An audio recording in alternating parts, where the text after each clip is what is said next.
Boomtown is our look at all the rapid growth all across Central Texas. All the construction sites you see popping up wouldn't be possible, of course, without skilled workers, and Austin needs more of them. Between the pandemic and the winter storms earlier this year, local construction companies tell our own Hannah Rucker it's been hard to find workers to get the jobs done.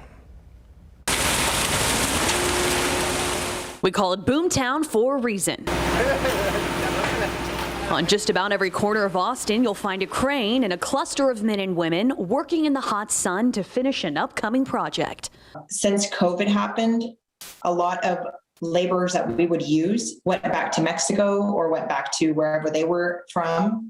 And kind of they've stayed over there since COVID happened. So that's been a big shortage of it too. But what happens when there's not enough workers to get the job done?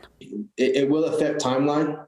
If you don't have the workers to do the work, it's going to affect your project schedules. Joshua Alvarez has worked in construction since he was 12 years old. He started his own company, Alvarez Construction, with his wife, Tiffany, right here in Austin nearly 3 years ago. And everybody's just getting to the point where they're like, okay, we're retired, we're done, but there's no more tradespeople coming in. We spoke with another local company, Bailey & Bear Construction, who said they're seeing the same thing. A lot of money from California and New York coming here. Construction is demanding a lot more quality construction. So skilled labormen are a lot harder to find.